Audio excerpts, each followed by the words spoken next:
네, 정치권 소식 두 분의 전문가와 살펴보겠습니다. 김광덕 데일리 한국 뉴스 본부장, 차재원 부산 가톨릭대 교수 나오셨습니다. 어서 오십시오. 안녕하세요. 안녕하십니까.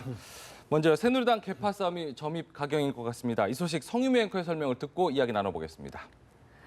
나흘 만에 당무에 복귀한 김희욱 비대위원장은 어제 당사에서 혁신 비대위 회의를 주재했는데요.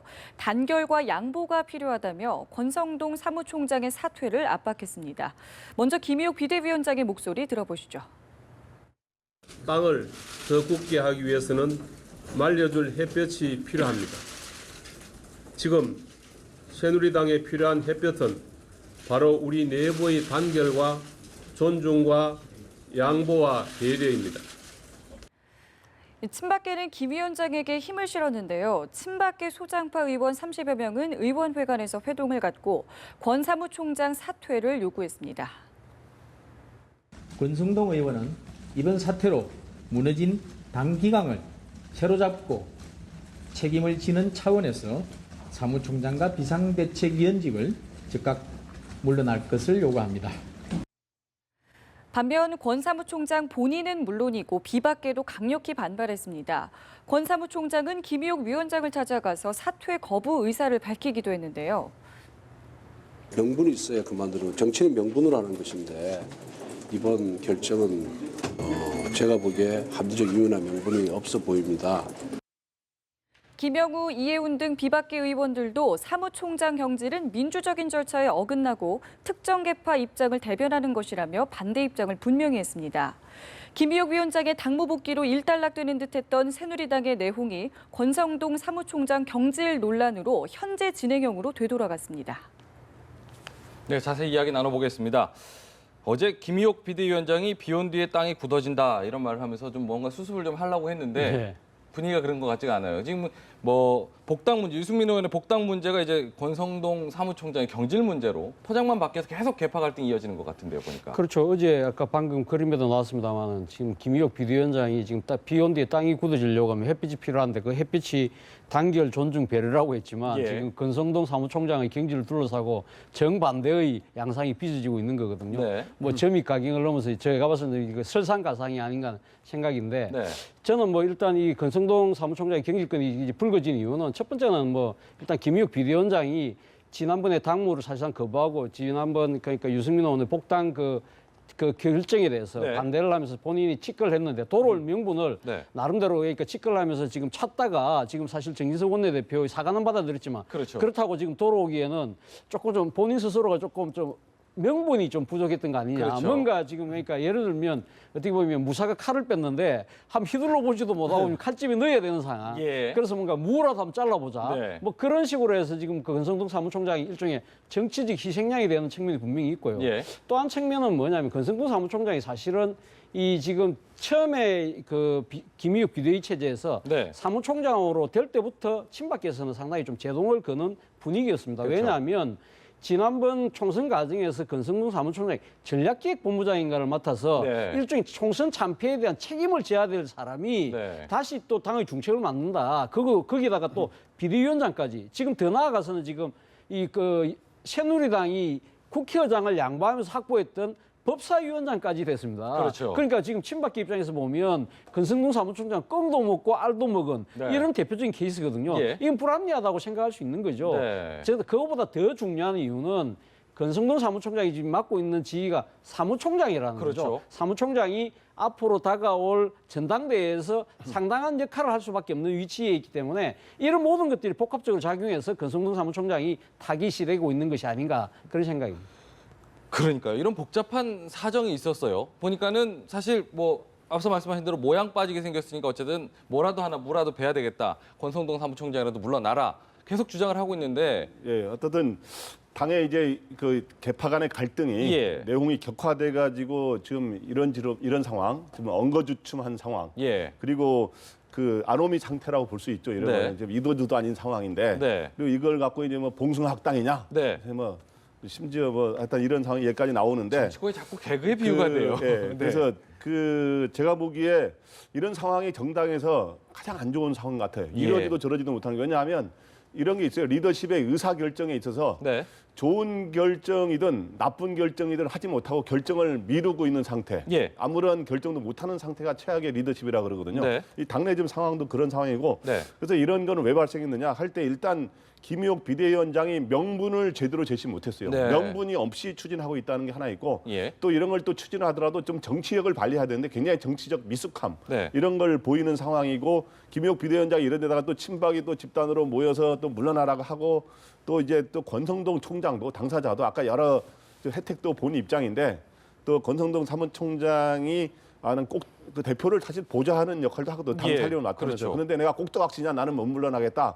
이런 식으로 하는 모양 전체가 굉장히 이게 지금 진짜 봉숭아학당 같은 모습을 연출하고 있어요. 네네. 새누리당이 좀 뭐랄까 수습 안 되는 상황들을 보이고 있는데 앞서 말씀하시지만 김 부부장께서 말씀하시지만은 김의옥 비대위원장이 여기서 이제 정치력을 좀 발휘해야 되는데 그닥 그런 모습이 보이지는 않고 있는 상황 아니겠습니까? 그래서 사실 뭐 친박계 쪽에 비박계 쪽에서는 김의옥 위원장 보고 친박계 조종에 움직이는 것 아니냐 이런 얘기까지 지금 나오고 있는 상황이잖아요. 그렇죠. 지금 이제 김의옥 비대위원장이 아무래도 그러니까 검사 출신으로서 또 헌법재판관 주로 법 쪽에 계시다가 법 쪽이라는 거는 딱 그 정해진 그 뭔가 법과 원칙에 따라서 하는 거지만 예. 정치 기권에서는 꼭 이게 원칙대로 모든 것이 이루어지는 건 아니거든요. 네. 나름대로 정무적 판단에 의해서 유연하게 사고를 하면서 상황에 맞게 순발력 있게 이렇게 처리를 해야 되는데 네. 그런 부분에 대해서는 아무래도 본인이 미숙한 것 같아요. 그러다 보니까 지금 사실 권성동 사무총장이 이번에 물러나는 부분에 대해서도 사실 어떻게 정치적 타협을 해서 그러니까 각 개파의 수장들하고 좀 이야기를 한다든지 아니면 예. 눈물 밑에서 사전 조율을 거쳐서 충분하게 그럼 권성동 사무총장 예를 들면 그렇죠. 아까 제가 막 이야기를 했습니다. 많은 그러니까 여당에서 예를 들면 사무총장을 하면서 상임위원장을 겸임하는 경우는 제가 알기로는 거의 없었습니다. 네. 이런 사례를 들면서 여차하니 당신이 이번에는 좀 빠져주는 게 좋을 것 같다. 네. 이런 식으로 하니까 당직을 나누는 게 맞는 거 아니냐. 예. 이런 식으로 사전에 이야기를 했다면 권성동 사무총장 입장에서도 뜬금없이 그냥 물러나라가 아니라 그렇죠. 당신은 법사위원장을 하고 있으니 사무총장이 중책과 같이 하기엔 뭐 하니까 물러난다. 이렇게 하면 권성동 사무총장도 빠지기 좋은 명분을 챙기는 거 아닙니까? 그렇죠. 이런 부분들이 없이 그냥 돌아오면서 그러니까 김의옥 위원장 입장에서 내가 위원장으로 돌아가는데 내가 이렇게 모양새가 없으니 당신이 대신 좀 나가줘야 되겠네. 네. 이런 식으로 비친다고 한다면 권성동 사무총장 입장에서는 본인 계속 정치를 해야 될 뿐인데 여기서 한번 자신이 오점을 남긴다고 생각하면 누가 물러날라 하겠습니까? 그렇죠. 이런 부분들이 김의옥 비대위원장이 정치적으로 상당히 미숙한 걸 그대로 보여주고 있다는 거예요. 네, 지금 안 그래도 지금 권성동 사무총장 이번 결정은 합리적 이유나 명분이 없어서 제거를 해달라. 지금 어떻게 혹시 결론이 날 것으로 전망을 하세요? 일단 결론은 이렇게 지지부진하고 막 엉거주춤한 상태가 계속되면 안 되기 때문에 네. 결국에 결론이 나야 될 텐데 그럴 경우에 결국에는 물러나게 하는 수밖에는 없는 것 같아요. 네. 그게 물러나게 하는 게 옳다는 건 아니고 예. 그럴 경우에는 지금 친박 입장에서는 이번 기회에 뭐 떡을 챙기자 해가지고 이제 전당대회에서 자기가 유리한 구도를 만들기 위해서 네네. 친박의 굉장히 핵심, 친박의 굉장히 주요 인사를 사무총장에 앉히려고 할 텐데 예. 제가 보기에 그것도 바른 방법이라 생각하지 않고 예. 이런 식으로 아까 말했지만 물밑 개파 수장이 현실적으로 존재하고 있기 때문에 각 개파 이런 협의를 통해서 물밑에서 해서 좀 중립적 인사 이런 사람을 앉히는 게 네. 맞다고 생각하고 그리고 이번에 명분을 복당 결정, 일괄 결정에 책임지고 물러나라 한 거는 그걸 회의를 주재한 게 김의옥 비대위원장이잖아요. 그렇죠. 그렇게 해서 그걸 명분으로 제시한 거는 여러 가지로 잘못되고 그걸 왜 책임을 혼자 뒤집어 씁니까? 그런데 단지 이런 측면에서 비대위원장이 당 대표 역할을 하고 사무총장이 당 살림을 총괄해서 또 전당대회도 총괄적으로 집행하는 역할을 하는데 호흡이 안 맞았잖아요. 예. 사실 호흡이 안 맞았기 때문에 그 김의옥 비대위원장이 내가 검사 출신이어서 당신도 검사 후배 시키면 잘할 그렇죠. 줄 알았는데 시켰다 했는데 알고 보는 게 아니더라 그랬는데 네. 호흡이 잘 안 맞으니 여러 점 감안해서 좀 바꾸자. 그 대신 좀 합리적으로 바꾸자. 이런 식으로 설득하는 정치력을 발휘해야 되는 거죠. 네. 권성동 사무총장이 물러나면서 어떤 명분을 찾아서 물러날지도 좀 지켜봐야 될 것 같습니다. 이런 가운데요, 김무성 대표가 오랜만에 좀 목소리를 좀 내고 있지 않습니까? 김무성 대표도 비박계 의원들과 만나서 지금 권성동 사무총장 물러나라 이런 얘기를 비롯해서 어쨌든 당내 현안에 대해서 좀 이야기를 좀 하고 있다고 하는데 김무성 대표가 어떤 뭐랄까요 역할을 좀 할 수 있을지도 궁금하기도 하고요. 김무성 대표는 일단 이 권성동 사무총장의 거치에 대해서는 본인은 이런 식으로 물러나게 하는 것은 말이 안 된다는 입장을 취했다고 지금 오늘 보도가 나왔습니다. 예. 그러니까 본인이 뭐 공식적으로 공개적으로 이야기한 건 아니지만 아마 자기 측근 의원들을 통해서 아마 이런 식으로 당이 이런 식으로 끊임없이 내분에 휩싸이는 부분에 대해서 질책을 아마 가한 건데 네. 저는 뭐 권성동 사무총장을 무조건 껴안고 옹호하기보다는 권성동 사무총장이 물러날 수 있는 나름대로 명분을 줘야 된다. 네. 왜냐하면 지금 뭐 이 김무성 대표가 상당히 정치를 오래 하신 분이기 때문에 김무성 대표도 보면 상당히 나름대로 균형 감각을 갖고 계시거든요. 이런 입장에서 본다고 한다면 김의겸 비대위 체제를 비롯한 현재의 지금 이 지도부가 하는 부분이 상당히 좀 마음에 안 드는 부분이 분명히 있을 것입니다. 그렇기 예. 때문에 본인이 지금 전당대회까지는 마쿠에서 전면 나서지 않고 마쿠에서 역할을 하겠다고 아마 측근 의원들에게 이야기를 했던 모양입니다. 예. 했고 그리고 본인 스스로도 지금 현재 지금 이 잠룡 아닙니까? 예. 이 자기 대선 잠재 주자로서 자신의 정치적 행보도 이제는 해나가겠다는 생각을 분명히 하신 것 같아요. 예. 그래서 지금 뭐 여러 이 보도를 통해서 보면 지금 본인이 지금 이제 개헌 문제에 대해서도 지금 적극적으로 이야기를 하고 있지 않습니까? 네네. 본인이 2014년도 당대표를 하고 계실 때 그때 상해에 가서 오스트리아식 이연집정부제 이야기를 했지만 그 정도까지는 아니라 하더라도 어떤 식으로든 이 제왕적 대통령제의 폐해가 지금 지속되고 있는 상황이 예. 본인이 지난번 당대표 할 때 공천파동도 거기에 기인했다고 생각을 하는 그렇죠. 것 같아요. 그렇기 때문에 분권형 대통령제로 가자. 네. 그 부분에 대한 목소리는 아마 차츰차츰 낼 것 같습니다. 네. 그런 지금- 과정을 통해서 본인이 아마 이 다시 정치 전면으로 놓는 하나의 통로로 만들어 나갈 것 같습니다. 지금 안 그래도 기자들이 이제 정치 재개하는 것이냐, 그랬더니 내가 언제 그만둔 적 있었냐, 언제 중단했었냐 이렇게 얘기하면서 이제 본격적으로 얘기를 좀 하시는 것 같아요. 그래서 일단 김무성 전 대표는 요즘에 이제 당내 이런 갈등 상황, 네. 이런 증폭되는 상황에서 당의 지금 어른으로서 대표를 지낸 어른이고 진짜 그 또 합리적인 결정을 하는 이미지 리더십을 형성하고 싶어하지 않겠습니까? 네. 그래서 그 당의 이러한 갈등을 봉합하고 중재하는 역할을 통해서 네. 자기의 이렇게 활로를 찾지 않을까. 네. 그래서 이번에 사무총장 권성동 이제 사무총장 같은 경우는 이제 저 비박계로서 김무성 대표와 가깝지 않습니까? 전 예. 대표와. 그래서 어차피 지금 이제 교체론이 제기됐기 때문에 예. 교체를 통해서 지금 친박이 또 원하는 친박 주도의 사무총장이 아니라 예. 자 갈등을 봉합시키면서 오히려 공정하게 관리할 수 있는 사람을 사무총장을 아치는 거로 해서 봉합하고 중재하는 역할을 통해서 네. 활로를 찾아서 찾는서 앞으로 이제 이런 워밍업을 통해서 그다음 또 전당대회에서 또 비박 후보를 또 지원하는 역할을 하지 않겠습니까? 예. 그렇게 하면서 이 9월 정기국회 가을 바람 불 때면 본격적인 대권 홍보로 가기 위한 네. 일종의 수순을 밟고 있지 않은가 이렇게 생각이 됩니다. 그렇군요. 어제 다들 이제 국회 본회의장에서 이제 교섭단체 대표 연설을 할 때 이제 다들 의원들이 모였을 텐데 장면 함께 보셨을 것 같아요. 네. 어제 이제 김무성 대표가 복당을 한 유승민 의원과 만나서 악수하는 장면이 좀 포착이 네. 됐어요. 서로 이렇게 분위기가 좋더라고요. 앞뒤에 이렇게 앉아 있는 모습 좀 그렇죠. 볼 수 있는데요.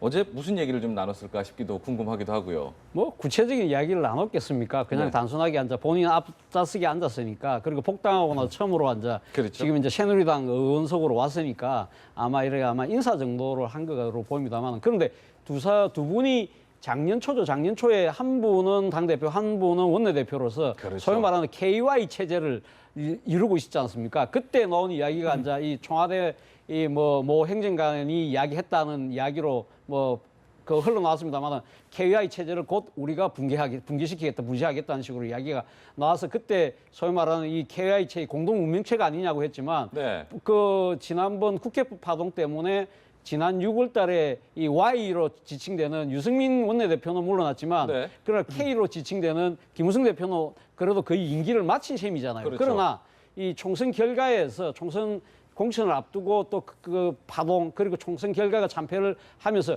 결과적으로는 KY 체제가 상대적 그러니까 지금 이제 결과적으로는 이 KY 체제가 두 사람 다 일종의 정치적 낭인이 되는 듯한 네. 일종의 뭐 평당원이면 물론 지금 이제 그래서 그렇다고 해서 본인이 그 두 사람이 결국 정치적 낭인으로 머무를 것 같지는 않지 않습니까? 네. 나름대로 정치력과 세력을 갖고 있기 때문에 이 두 분이 아마 제 생각에는 지금 새누리당의 향후 그 당권, 대권까지 아우르면서 상당한 역할을 하면서 서로 협력과 견제를 예. 주고받는 네. 그런 체제, 그런 관계로 가지 않을까 저는 그렇게 예상합니다. 하필 또 자리를 앉아도 앞뒤로 앉으셔가지고 이게 전당대회 때 어떤 역할을 하게 될지도 좀 네, 주목이 자리 돼요. 배치는 선수가 높은 사람들이 뒤에 앉고 그러다 그렇죠. 보니까 했는데 네. 한쪽 요 비박들이 또 가까운 데 앉고 또 친박 어저께 윤상현 의원은 또 최경환 의원 가까운 데 그랬더라고요. 앉고 또 소위 친박 블럭 이렇게 된 셈인데 네. 어떻든 김무성 전 대표 입장에서는 유승민 의원이 이제 새로 복당을 한 거에 대해서 아마 표현을 하자면 네. 돌아온 동지일 겁니다. 근데 네. 이제 친박 입장에서는 소위 교회에서 표현하는 돌아온 탕하가 된다면 네. 돌아온 동지인 셈인데 네. 아까 그 두 사람 관계는 그 아까 KY 뭐 이런 표현을 썼는데 김무성 Y 하면 유승민 그때 이제 그러나 이제 두 사람은 공동 운명체이면서도 동시에 동상이몽의 관계가 아닌가. 동상이몽의 이런, 관계요? 그런 네. 측면, 양 측면이 있다는 거죠. 네. 그러니까 뭐냐 하면 지금 당장 이 친박의 공세와 친박의 그 포위 전략에 맞서서 하는 차원에서는 서로 스크럼을 짜가지고 네. 공조하는. 그러니까 예를 들어서 8월 전당대 같은 데서는 비박의 당권을 만들어내기 위해서 서로 공조하고 스크럼을 짜고 힘을 두 사람이 모으고요. 어떤 비박의 네. 두 수장 아닙니까 예, 지금? 예. 그리고 나머지 여러 가지 비박 사람들 결집하는 네. 그런 역할을 하게 될 거고. 네. 그러나 이제 지금 유승민 의원 같은 경우 지금 현재 예측으로는 어저께도 제가 가까운 의원을 만났는데 네. 이번에 당권 도전은 별로 생각 안 하고 있다. 유승민 의원이요. 네, 근데 네. 대권 도전해야지 뭐 이러는데 또 한 측면은 나오자마자 또 이 당권 경쟁에 나서면 또 화합에 좀 저해하는 거로 비춰질 수 있잖아요. 예, 예. 그래서 당권 개정을 접고 이제 대권 가도에 나서게 되는데 지금 김무성 전 대표도 대권 가도에 나서지 않습니까? 네. 그런 대권 가도에서는 어차피 서로 같이 뭐 서로 공조해서 누구는 앞서가게 하고 이렇게 할 수는 없는 거 아닙니까? 네. 그래서 거기서는 서로 경쟁 관계가 되고 또 긴장 관계를 형성할 거로 보입니다. 안 그래도 지금 대선 주자 지지도를 살펴보면 그동안 압도적으로 그 1위를 해왔던 김무성 대표는 저 끝에 가 있고요. 물론 반기문 유엔 사무총장이 나오면서 그렇게 됐지만 네. 유승민 의원이 훨씬 앞에 와 있단 말이에요. 두 분의 관계 앞으로의 전망 어떻게 좀 해볼 수 있을까요? 저도 그러니까 우리 김 본부장 생각이 같습니다. 네. 지금 현재는 두 사람이 정치적으로 상당히 좀 공경이 처해 있던 측면에서 본다면 동병상련의 입장이지만 예. 그러나 두 사람 다 지금 어느 한 사람 그러니까 예를 들면 김무성 대표는 유승민 대표가 원내대표 전 원내대표가 자기를 도와주기를 바라는 거고. 예. 근데 지금 유승민 원내대표, 전 원내대표의 생각은 전혀 아닌 것 같아요. 본인은 본인 정치를 하고 싶어 하는 예. 거죠. 그러니까 본인이 지금 이제 보수 혁신의 기치로 다시 이 지금 지난 총선을 뛰고 당선되고 난 뒤에 지금 새누리당을 혁신하겠다는 거지 않습니까? 그렇죠. 그렇기 때문에 어떻게 보면 서로의 지향점은 이 어떻게 보면 대선이라는 거 하나이지만 그러나 누가 될 것이냐 부분은 서로 양보할 생각은 별로 없는 것 같고요. 예. 지금 이제 그러니까 유승민 의원이 상당히 이 지금 중도 보수 개혁적 가치를 갖고 지금 도전하기 때문에 아마 그래서인지 몰라도 김무성 대표가 어제 그 이야기를 하면서 당이 너무 극우적으로 가고 있다. 그 이야기를 했지 않습니까? 그것은 당이 지금 현재 여러 가지 행동들이 민심과 동떨어진다는 측면도 있지만 예. 본인이 그동안 해왔던 여러 가지 정치적 행보들 예를 들면 역사교과서 국정화 문제라든지 또 개성공단 폐쇄에 대해서 아주 단호한 입장을 취했던 부분 네네. 또 NNL 문제에 대해서 자신이 정치 쟁점을 만드는 문제 그리고 경제민주화 부분에서 상당히 본인이 상당히 반대하는 문제 예. 이런 부분들이 상당히 본인 스스로가 극우적인 모습을 보였던 측면이 분명히 있거든요. 그럼 당이 극우적으로 가서 안 된다는 이야기는 본인도 그런 가치에서 벗어나서 예. 이제는 중도의 가치로 가겠다는 이야기거든요. 네. 그것은 결국은 유승민 의원과의 경쟁을 나름대로 염두에 둔 사전 포석이 아닌가 저는 예, 그렇게 예. 해석을 하고 싶습니다. 제가 여론조사 지지율에 관해서 하나 보완 설명이 필요한 것 같은데요. 네네. 지금 김무성, 유승민 누가 앞서느냐에 대해서 지금 최근엔 김무성이가 앞서고 유승민 의원이 앞서고 김무성 전 대표가 밀리는 거 아니냐 이런 예. 시각이 있는데 그건 조사 방법에 따라 두 가지 차이가 있어요. 그러니까 여권의 대선 주자 중에 누구를 지지하느냐에서는 반기문 총장 다음으로 유승민 의원이 나오는데 그건 예. 왜냐하면 야권의 지지층들이 가서 전부 역선택을 한다. 야권의 역선택은 아니죠. 예, 그럼. 야권의 지지층들까지 야권 후보는 빼고 조사하는 거잖아요. 네네네. 그럼 야권 후보를 지지하는 사람들이 유승민을 지지하는 거예요. 아, 예, 그러니까 예. 이거고 그 다음에 여야 주자를 다 같이 놓고 네. 문재인 그 다음에 안철수 후보 의원까지 문재인 전 대표까지 다 놓고 조사를 할 때 네. 여야 지지층들이 자기 지지층들 가서 골고루 들어가서 지지를 할 때는 그때는 김무성 대표가 조금 높게 나오는 경우가 더 많습니다. 경우도 있는 거군요. 알겠습니다. 그게 저 오히려 올바른 조사죠. 사실 뭐 여론조사라는 게 지금 순간순간 여론을 네. 보는 거긴 하기 때문에 저게 물론 대선까지 이어지라는 장담은 없지만 아무튼 뭐 그런 이야기도 있다라는 얘기를 짚어주셨습니다. 지금요 어제 이제 새누리당의 교섭단체 네. 대표 연설이 있었고 오늘은 더불어민주당 순서가 됐는데 김종인 대표가 오늘 교섭단체 연설을 아마 지금쯤 끝났겠죠. 끝났을 텐데 마이크 앞에 선 적이 좀 여러 번 있긴 있었지만은 이렇게 길게 긴 시간 동안 이렇게 발언 기회를 가져본 적은 많지 않지 않습니까? 그렇죠. 그러니까 김종인 대표가 비례대표로서 5번 우리나라 헌정사상 초유의 기록을 가지고 있습니다만 네. 본인이 교섭단체 대표 연설을 하는 거는 제가 알기로는 처음입니다. 예. 교섭단체 대표 연설을 하려고 하면 당대표나 또는 원내대표를 하셔야 되는데 그렇죠. 사실상 그전에는 그런 기회가 없었기 때문에 그리고 어떻게 보면 오늘 교섭단체 연설이 본인의 아마 정치 생활에 있어서는 처음이자 아마 마지막이될 공산이 크다. 마지막이라면 전당대회가 얼마 안 전당대회 남았기 얼마 안 때문이죠. 남았고 그 뒤에 또 뭐 당권이 바뀐다고 해서 앞으로 이 20대 국회 내에서 김종인 대표가 다시 당권을이나 뭐 원내대표가 될 가능성은 저는 그렇게 높아 보이지 않다고 생각하기 때문에 그렇기 예. 때문에 본인이 일생일대 처음이자 마지막 이 기회에 자신의 정치 상품을 제대로 그 뭡니까 내보여야 될 예. 아마 그런 상당한 의무로 내지는 뭐 그런 걸 생각을 하셨던 것 같아요. 그래서 네. 오늘 연설도 보면 본인의 그 정치적 트레이드 마크라고 할 수 있는 경제 민주화를 위해서 본인이 지금 대기업 또 재벌 기업들을 저 상당히 그 뭡니까 거의 이 안에 투명성, 경영의 투명성을 위해서 예, 예. 상법 개정안을 네. 주장을 했고 또 네. 그리고 지금 이 공정거래위원회가 단독으로 갖고 있는 그 전속 고발권, 예, 이 예. 대기업에 대한 전속 고발권 이걸 좀 더 확장해야 된다. 그렇죠. 뭐 그런 거 그리고 또 일종의 또 그 뭡니까 동반성장에 대한 이야기 네, 네. 그런 이야기하면서 경제민주화 이야기도 했고 네. 또 하나의 그 관전 포인트 중에 하나가 지금 이제 개헌이지 않습니까? 예. 개헌 문제에 대해서 본인은 구체적으로 어떻게 권력 구조를 바꾸자는 이야기보다는 네. 일단 여야가 다 함께 모여서 개헌 특별위원회를 만들어서 거기서 논의를 하자. 일종의 그 뭡니까 개헌은 촉발을 일으키는 네. 나름대로 제도적인 장치를 한번 만들자.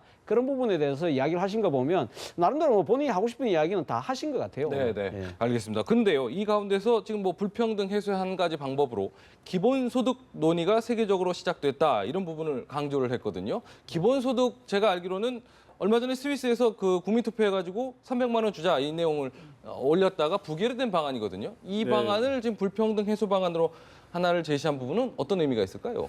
어떻든 김종인 전 대표 입장에서는 자기는 이제 경제 민주화라는 트레이드 마크를 예. 자기가 제일 먼저 이렇게 내세웠다고 생각하는 네. 그런 입장이기 때문에 경제 민주화라든가 또 분배의 문제에 대한 관심이 많기 때문에 이런 기본소득 그러니까 일종의 굉장히 어려운 사람들한테 네. 그리고 전체적으로 적용하느냐 또 구체적인 방법론은 달라지만은 또 예, 어려운 예. 사람들한테 하위 뭐 몇 프로층한테 제시하느냐 이런 것들은 달라지는데 네. 그런 거를 돈을 지원하는 거. 네. 그다음에 지금 현재도 실제로 서울시라든가 성남시 같은데 청년 수당이라고 실업 문제를 해결하기도 수당을 지원하는 지원하는 게 거 있잖아요. 있죠. 그런 예. 것들도 약간 유사한 형태인데 네. 그런 데 대한 고민을 계속 하게 될 거고. 그래서 결국에 오늘 그 김종인 대표의 그 화두를 보면 크게 두 가지인데 네. 경제 민주화에 그동안 큰 총론을 제시했다면 오늘 강론으로 예. 제시해서 아까 같이 그런 기본소득 그런 것도 있지만 그 재벌 총수 전횡을 막아야 된다는 점, 공정위 전속 고발권을 폐지하는 예. 이런 게 있는데 요거는 이제 평소에 다 주장한 거 또 하나의 아까 정치적 측면에서 중요한 거는 국회 개헌 특위를 구성하자는 예, 게 예. 이게 그래서 본인은 좀 대통령 5년 이 단임제에 대해서 좀 부정적인 인식을 갖고 있지 않습니까? 네. 이런 거를 내각제나 이원집 정부제로 가는 거를 선호하고 있는데 네. 결국에 김종인 그 대표의 큰 관심은 뭐냐면 자기는 이제 킹메이커에 더 이상 관심 없다 그랬잖아요. 예. 이미 박근혜 대통령을 만날 때 그때 이미 거기에 킹메이커로 주요 역할을 했어요. 네. 그 역할을 집권 새 정부 들어서의 주요 직을 안 맡아서 그렇지만 네. 그렇기 때문에 자기는 아직도 끊임없이 개헌을 통해서 자기가 이 나라에 한번 그레이드 디자인을 짜고 한번 운영하고 싶다라고 하는 생각을 끊임없이 하는 것 같아요. 그러니까 네. 단순히 킹메이커가 아니라 킹이 되고 싶은 거를 계속 타진해보고 저울질하고 있는 게 들어있지 않은가. 오늘 예. 그 연설에서도 그런 게 좀 드러나 보입니다. 안 그래도 김종인 대표가 분명히 뭐 자기 정치를 꿈을 꾸고 있기 때문에 오늘 어떤 메시지를 던지느냐에 따라서 앞으로의 그것도 볼 수 있겠다라고 이 전망도 있었는데 혹시 어떻게 좀 짚어볼 만한 부분은 있었을까요?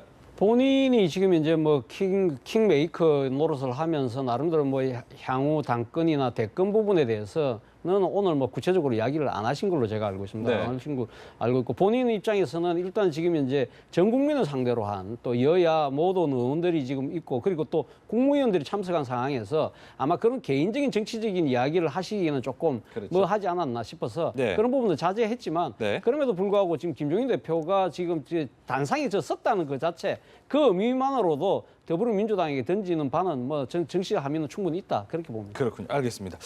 8월 27일로 지금 더불어민주당 전당대회가 있지 않습니까? 그 김부겸 의원의 당권 도전 여부가 변수가 될 것이다. 이런 전망이 좀 있었습니다.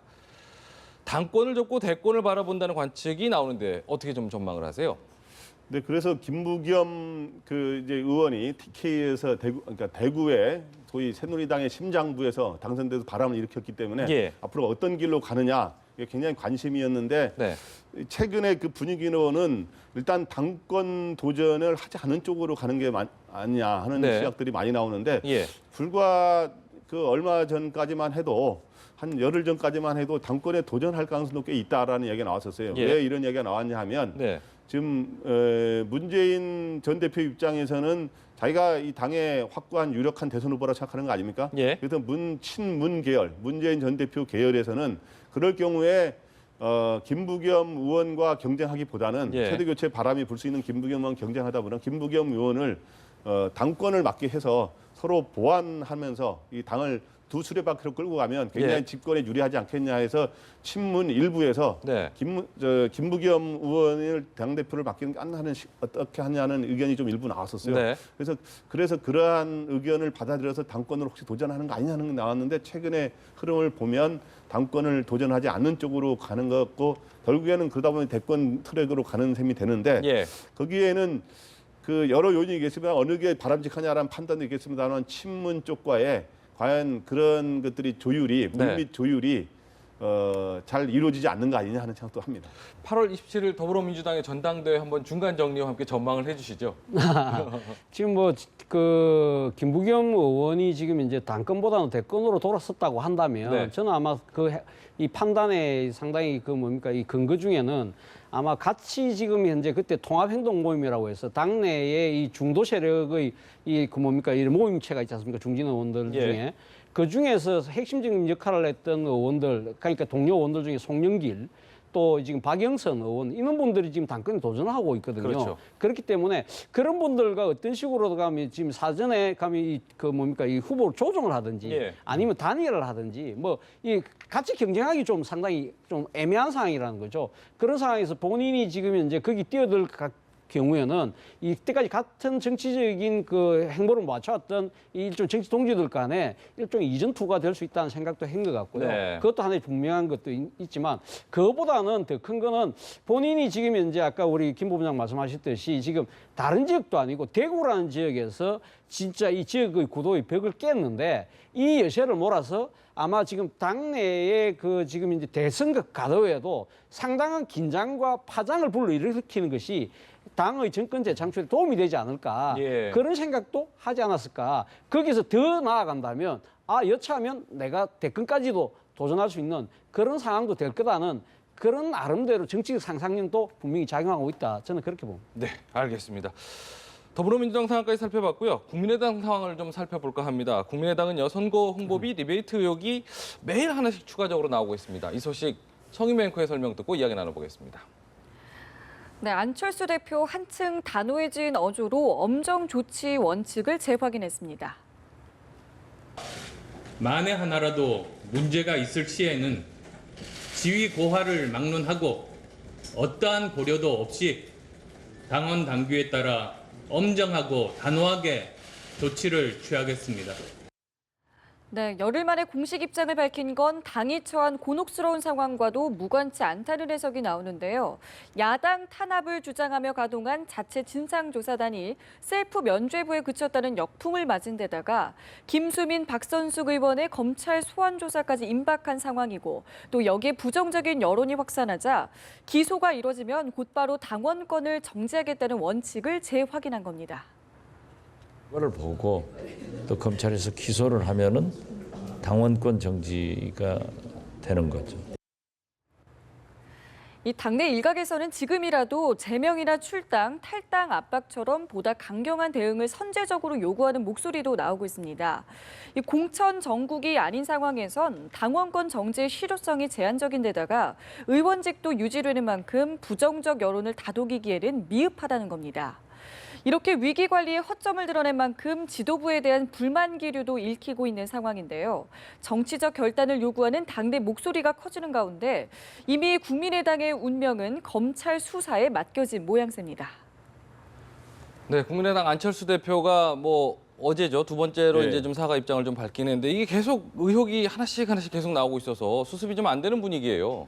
그래서 의혹이 어저께 새로 나온 거는 뭐냐 하면 네. 김수민 의원이 그 대표직을 그러니까 브랜드 호텔이라는 그렇죠. 그 홍보업체 대표직을 사직하고 당의 홍보위원장과 비례대표 7번이 됐음에도 불구하고 그 이후에 회사 이메일과 개인 이메일로 자기 회사 후임 대표로부터 계속 보고를 받고 또 관련 S 홍보업체 S라는 사에 계속 그거를 이런 걸 해달라고 일감에 대한 지시를 하는 그렇죠. 이런 게 나왔기 때문에 당에서 최근 해명했던 거랑은 좀 다른 얘기죠. 이거는 이제 요 결과도 당 진상조사단에서 나왔다고는 해요. 그런데 네. 이제 그래서 최근까지 해명한 게 리베이트 그 문제는 당과 전혀 관계없는 업체들끼리의 문제라고 하는 해명과 예. 배치된다는 문제가 있죠. 어쨌든 안철수 대표가 열흘 만에 단호하게 엄정하게 대응하겠다. 네. 지휘고하를 막론하고 네. 이렇게 했는데 이건 해법은 앞으로 계속 반복되는데 왜 의혹이 계속 부풀려지고 더 국민들의 의혹이 해소되지 않느냐 하면은 네. 너무 법적으로 이거를 책임 있느냐 없느냐의 해명에 급급하다 보니까 네. 법적인 해결과 법적인 책임론에만 신경 쓴다 이거죠. 그러나 예. 저는 이미 의혹이 이렇게 확산되고 그렇기 때문에 김수현 의원은 그 법적인 문제를 떠나서 정치적으로 여러 논란거리가 많지 않습니까? 예. 그래서 정치적 해법으로 다 기소하면 당원권 정지 이거는 법적인 절차거든요. 네. 기소까지 기다리려면 얼마나 시간이 기다려야겠어요. 그러기 전에 분명하게 김수민 의원에 대해서는 자진 사퇴를 유도한다든가 심지어 출당을 하는 그런 조치도 검토할 필요가 있다고 생각합니다. 네. 지금 이런 상황에서요. 오전에 혹시 들으셨는지 모르겠어요. 오전에 이런 얘기가 나왔더라고요.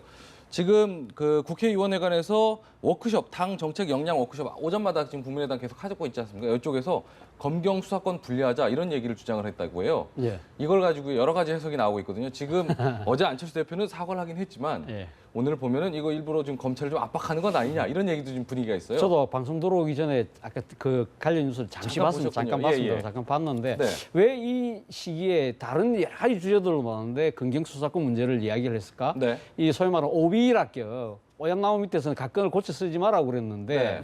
지금 상당히 좀 그런 측면에서 본다면 지금 상당히 좀 의혹을 살 수 있는 그러한 이 주제다 하는 네. 생각이 들어요. 사실 뭐 이번 사건이 불거졌을 때 이 뭐 안철수 대표는 단호하게 대처하겠다고 첫 번째 사과 때 이야기했지만 예. 그 자리에서 바로 박지원 원내대표가 했거든요. 우리 당의 운명을 검찰의 손에 맡기지 않겠다고 이야기를 했기 때문에 네. 그리고 또 계속 검찰에 대해서 어떻게 보면 채찍과 당근을 행사하시더라고요. 네. 그 논리를. 네. 예를 들면 지금 이제 그 검찰이 이 소위 말하는 그 공표 사실 그러니까 그 뭡니까 이 피의사실 공표는 하지 않는 부분은 검찰이 잘하고 있다 박수는 치지만 예. 그렇다고 하면서도 검찰이 또 기소를 하면 망신당할 것이다 이런 식으로 상당히 검찰에 대한 압박을 많이 구사를 하고 있었는데 네. 이 상황에서 검찰이 가장 까다롭게 생각하는 부분이 수사권 부분에 있어서 경찰에게 상당히 넘겨주는 부분이지 않습니까? 예. 어떻게 보면 더 나아가서는 경찰의 수사권 독립까지 이야기가 된다고 한다면 검찰 입장에서는 사실 보면 지금 이제 국민의당에 칼을 대야 되는 상황에서 본다면 움찔움찔할 수밖에 없는 그런 상황인 거죠.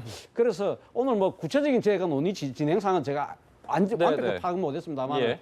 그 보면서 이런 주제를 같이 논의를 한다. 그런 자체는 이 상황은 그렇게 불고한 것이 아니라고 한다면 조금 뒤로 미뤄서도 어땠을까. 예. 그런 정무적 판단이 사실은 부족했다. 국민의당이 좀 했을 필요가 있다. 그런 생각은 했습니다. 그러니까요. 지금 국민의당 입장에서는 지금 뭐 야당 탄압이다 뭐 이런 논리로 좀 반박을 좀 해보려고 하는데 지금 답이 나오지는 않는 것 같긴 해요. 지금 보면. 네, 그러니까 뭐 계속 그 자기네들의 지휘고하를 막론하고 예. 결과에 따라 책임을 확실히 묻겠다 그러면서도 예. 검찰의 수사에 대해서 주시하겠다. 네. 그리고 우리가 제3당이어서 우리를 너무 우습게 보는 거 아니냐라고 예. 자꾸 하면서 검찰을 상당히 의식하고 약간 압박하는 듯한 태도를 취하는데 예. 이런 것들이 또 알 사람들 다 알거든요. 예. 그런 오해를 안 받으려면 그런 것들도 이번 기회는 안 하고 진짜 나중에 할 때 하더라도 평상시에 해야 될 것 같습니다. 일단 국민의당이 안철수 대표가 초반에 이 해명을 하면서 관행이었다라는 표현 하나 때문에라도 일단 크게 좀 점수를 잃은 부분이 있는데 이런 대응은 정무적인 판단 말씀하신 대로 정무적인 판단이 좀 필요했을 부분이 아닌가 이런 얘기도 나올 법도 할 것 같습니다. 마지막으로 시간 조금 남았는데 저희가 이제 오늘 오후에 3시에 지금 결정적인 게 하나 발표가 되는 게 있습니다. 동남권 신공항과 관련해서 오늘 오후 3시에 발표가 된다고 하는데 후폭풍이 만만치 않을 것 같아요. 지금 대구든 그러니까 TK든 PK든 어떤 결과가 나오든 후폭풍 크지 않겠습니까? 저도 이 부분에서 말씀드리기가 상당히 조금 좀 애매합니다. 왜냐하면 제 고향이 부산이다 보니까 예. 제가 이 부분에서 이야기를 하면 당신이 부산이기 때문에 가덕도 지지하는 거 아니냐 뭐 그렇게 말씀들을 많이 하실 정도로 예. 제가 그 정도 신경을 쓸 정도로 네. 지금 이게 지역 간 이 감정의 골이 상당히 깊어졌거든요. 그 정도군요, 진짜로. 사실 이것은 어떻게 보면 경제성만 따져서 철저하게 경제성과 안정성을 따져서 결정해야 될 문제인데 이것이 그렇죠. 어느 순간 지역 간 대립으로 이어지고 그것이 정치적 논란으로 휩싸여지면서 아마 뭐 가덕도가 되든 밀양이 되든 저는 뭐 그 후폭풍이 만만치 않을 겁니다. 뭐 당장은 지금 뭐 새누리당의 텃밭이라고 하는 영남이 PK와 TK로 나눠진다 뭐 그런 이야기들 또 뭐 이야기를 하지만 그거보다 더 중요한 것은 이제 대규모 국책 사업이지 않습니까? 그렇죠. 몇 조 단위의 엄청난 돈이 들어가는 이 대규모 국책 사업이 예. 이런 지역 간 논란, 정치적 논란에 의해서 제대로 그러면 성공적으로 마무리될 수 있을 것인가? 그런 것이 만약에 제대로 되지 않았을 경우는 그건 모든